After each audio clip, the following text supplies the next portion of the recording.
The Rangers are moving on to the next round of the NHL playoffs after Thursday night's huge come-from-behind win. So let's talk Blueshirts with Jonny Lazarus, Rangers beat writer, reporter, the man does everything, co-host of the Daily Face-Off. And is that a playoff beard that's going there? Playoff beard and a little mullet going too, Okay. like a modern mullet. Yeah, I'm all in right now. So it's been awesome. You look like a Canadian hockey player right now, man. Absolutely, I absolutely love it. All right, let's talk about. I'm still hurting from last night, though. Still recovering. We're going to talk about that because I watched the game with you and all the Rangers fans at American Whiskey. The fans went through every single emotion known to sports fans. So what's your thoughts on Game 6? I mean, it was, you talk about games being an emotional roller coaster. That's exactly what it was. The Rangers come out and, they actually had, in my opinion, a pretty solid first period. Like, I know they fall. They're down 1-0 after the first 20 minutes. But when you ask for a period on the road in a big game like that, I think they only had 3 shots. But as far as what they allowed, I thought it was pretty okay. And, I think Peter Laviolette, his message on the road in this series has always been just win the second period and put ourselves in a good situation in the third period. But they didn't do that. So their second period was rough. Didn't love the second period. And going into the third period, you weren't sure how the game was going to go. Ryan Lindgren gets a great scoring chance that Jordan Martinook robs in the goal line. We all thought it went in at American Whiskey and couldn't believe that it didn't. It just seemed to be one of those nights where nothing was going the Rangers' way. And then out of nowhere, Chris Kreider, the storyline of Game 6, he put the team on his back just like Mark Messier did in 1994. And it's a game that we're going to remember forever. And, he now might have solidified himself as the last Ranger to ever wear the number 20. I don't want to get ahead of myself, but Kreider's been that guy. So it was awesome, and the bar was amazing. Well, I was going to ask you about that, follow up with that question with Chris Kreider. Like, you're saying, like, he could be the last one to wear number 26. Like, where does that moment, that game, put Chris Kreider, not only in Rangers history, but just New York sports in general?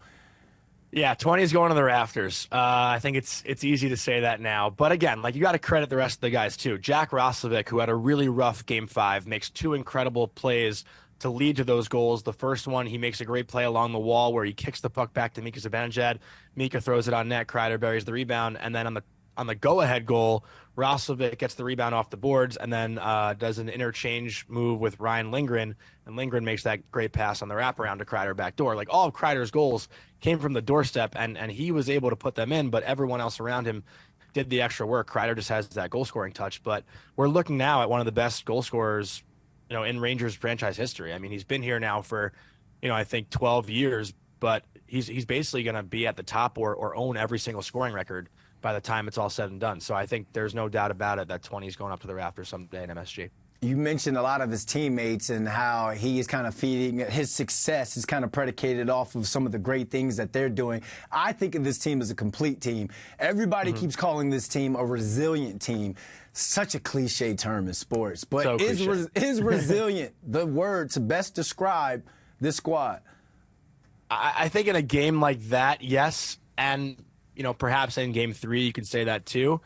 But this is different. The past couple years, it's been that no quit in New York mentality. But the Rangers have really been in charge for most of this season, so they didn't have to really come back. I mean, I know they've been capable and they've had a couple comeback wins, but they've really been the ones bringing it to the other teams this year, as opposed to, being that underdog and proving people wrong, 2 years ago. Last year, obviously, we know how it worked out. But I don't know. The best way to describe this team, I think it's just they're pretty consistent, And I don't want to say resilient, because resilient oftentimes can show inconsistency. Like, the Rangers came out and they played bad in Game 5. And that was, that's a one-off, because every game this year, and there weren't a lot where they didn't show their best effort, they always followed it up with a strong game after. So I don't know if resilient is the right word. It certainly is a word you can use in this scenario, but this Rangers team has done it game in, game out with maybe a handful of flukes, but those games weren't who they are. The game that we saw, the third period that we saw in Game 6, is who this team really is. What do you think Peter Laviolette is telling the team they need to clean up going into the next round? I would say just having better starts. I think the starts to their games in this series were a little bit tough. And that's obviously something that you need going down the stretch. You want to be able to play with a lead instead of digging yourself in a hole and having to come back. Carolina, I think, scored the first goal in the majority of the games in this series. I think, without having the stat in front of me, I think it was 4 out of 6. And that's something that you truly want to focus on is the first 10 minutes of a game and setting the tone and bringing your game to your opponent as opposed to the opposite. So I think having better starts and maybe cleaning it up a little bit at 5-on-5 will be an adjustment. But when it comes to Carolina, this is something I talked to Dan Rosen about with the NHL. It probably won't get much harder for the Rangers when it comes to their opponents that they're going to face. Yes, Florida and Boston are both great teams, but Carolina's compete level is right up there with the rest of them. So, when you talk about the next round, they're not going to have to raise their compete. It's going to be about the same. So it all depends how they can execute, and the effort's something that you shouldn't have to question. Well, who's the better matchup for the Rangers in the next round, the Bruins or the Panthers? To me, it's Boston, and I think everyone would say Boston just because you look down the middle, and Boston doesn't really have a lot of strength in their center position. Pavel Zacha, Morgan Geekie, these are guys that aren't necessarily big-name guys. Charlie Coyle's another one, and they're all good players. They're solid players, but they're not the talent level of Florida. The Florida Panthers are a very scary team. The scariest thing about Boston would be their goaltender and Jeremy Swayman, but the Rangers did a pretty good job against Boston in the regular season, and I know the regular season doesn't always matter sometimes in the playoffs, but you look at Boston's just roster on paper and you compare the two, it's Boston that's a better matchup for the Rangers. And who wouldn't want to see an original 6 matchup in the conference final? It'd be pretty awesome for the league. But Florida is certainly a much scarier team. Both teams do have great goaltending, but yeah, I'd say Boston is the better matchup. We want Boston.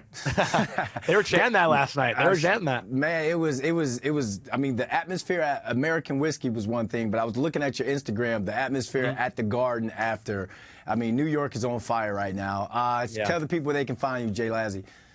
Always on Twitter, JLazzy23. I do Morning Cup of Hockey on the Daily Faceoff YouTube channel every Monday through Thursday from 9 to 10 a.m. It's live. It's interactive, so come hang out with us. We talk a lot of hockey. We cover the whole league. And then the Blue Crew Pod is Rangers Focus. We'll record pretty much every other day during this playoff run. So, Brandon, I appreciate it. It was great hanging out with you last night, and hopefully we'll do it again this round. Well, get some sleep. We got Knicks Pacers tonight, my man. Yeah. Thanks for hopping on, man. Thank you.